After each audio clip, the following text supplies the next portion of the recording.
मुंबईतून नुकतंच एक नवीन नाव जे आहे ते भाजपमधून जाहीर झालेलं आहे, ते म्हणजे ज्येष्ठ कायदेतज्ञ म्हणून आपण ज्यांच्याकडे वेळोवेळी बघतो ते म्हणजे उज्ज्वल निकम सर. तुम्हाला उत्तर मध्य मुंबईतून उमेदवारी जी आहे ती भाजपच्या चिन्हावर मिळालेली आहे, काय भावना आहे?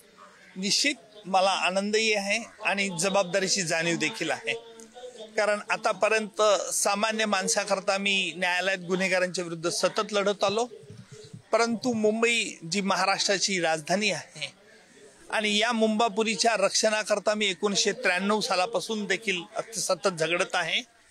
सामान्य माणसाचे प्रश्न, देशाची सुरक्षितता, त्यासाठी कायदे, यासाठी आपल्याला अधिक देश सेवा कशी करता येईल या उद्देशाने मी राजनीतीत येण्याचा निर्णय घेतला। सर, तुम्हाला उमेदवारी मिळाल्यानंतर पूनमताई नाराज असल्याच्या चर्चा सुद्धा बाहेर आलेल्या पाहायला मिळाल्या, तुमचा काही त्यांच्याशी संपर्क झालाय का किंवा तुम्ही त्यांच्याशी संवाद साधण्याचा प्रयत्न करणार आहात? मी पूनमताईंना भेटणार आहे, मला खात्री आहे माझी भेट झाल्यावर त्यांची नाराजी निश्चित पळून जाईल आणि पक्षाच्या नेतृत्वांनी देखील गंभीररित्या त्यावरती त्यांच्याशी बोलणी करून विचार केला असेल यात मला खात्री आहे। आणि पूनमजी ह्या एक्सपोर्टिव्ह लेडी आहेत, निश्चित प्रत्येक गोष्ट खिलाडू वृत्तीने घेतात।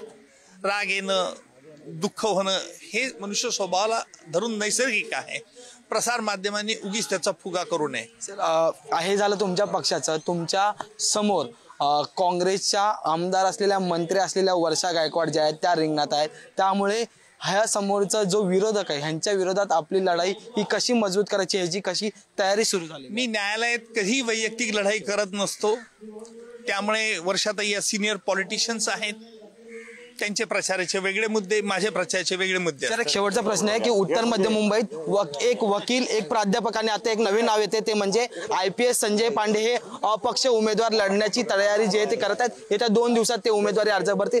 ते मग आता एक नवीन वर्तुळ जे ते एज्युकेटेड पर्सनचं तिथं तयार झाले, त्यामुळे तुम्हाला कसा भार येईल याच्यावर?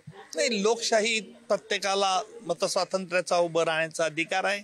संजयजी माझे देखील मित्र आहेत, त्याच्यामुळे आले तर स्वागत आहे।